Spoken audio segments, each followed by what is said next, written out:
अस्सलामु अलैकुम नाज़रीन, आज की वीडियो में हम अबू नस्र अल-फ़ाराबी के बारे में बात करेंगे।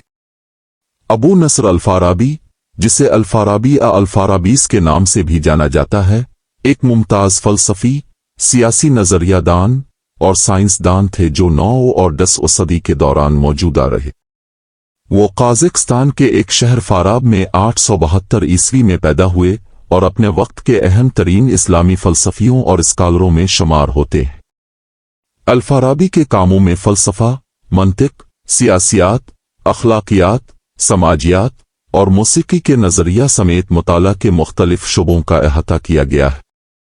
उसने माबदत तबियात, अखलाकियात और सियासी फ़लसफ़े के शुबों में अहम शिराकत की।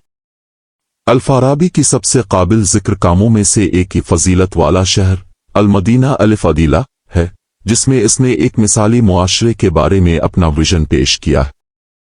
इसने शहर की रियासत पर मुअस्सिर तरीके से हुकूमत करने के लिए एक नेक हुक्मरान की अहमियत की दलील दी जिसके पास फ़लसफ़ियाना और सियासी दोनों तरह का इल्म हो।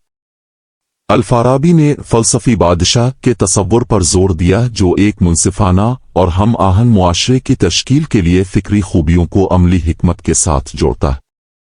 अल-फ़ाराबी ने माबदत तबियात और कायनाती उलूम पर भी वसी पैमाने पर लिखा। उसने एक जामे फ़लसफ़ियाना निज़ाम तैयार किया जिसने अरस्तू और अफ़लातून समेत मुख्तलिफ मकातिब फ़िक्र के नज़रियात को यकजा किया।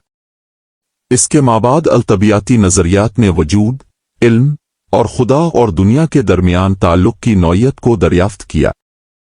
फ़लसफ़े के अलावा अल-फ़ाराबी ने मौसीकी के नज़रिया में भी अहम शिराकत की। उन्होंने एक किताब अल-मौसीक़ा यानी मौसीकी की किताब के नाम से एक मकाला लिखा जिसमें मौसीकी के नज़रियाती पहलुओं और इंसानी रूह पर इसके असरात पर बहस की गई थी। अल-फ़ाराबी के कामों का इस्लामी फ़लसफ़ा और बाद की फ़लसफ़ियाना रवायात की तरक्की पर ख़ास तौर पर इस्लामी दुनिया में गहरा असर था। उनके ख़यालात कुरून वस्ती के दौरान यूरोपी उलमा के साथ तराजिम और तामुलात के ज़रिए मग़रिबी दुनिया में भी फैल गए। एक फ़लसफ़ी, साइंसदान और सियासी थ्योरिस्ट के तौर पर अल-फ़ाराबी की विरासत को उसकी फ़िक्री गहराई और देरपा असरात के लिए सराहा जाता है।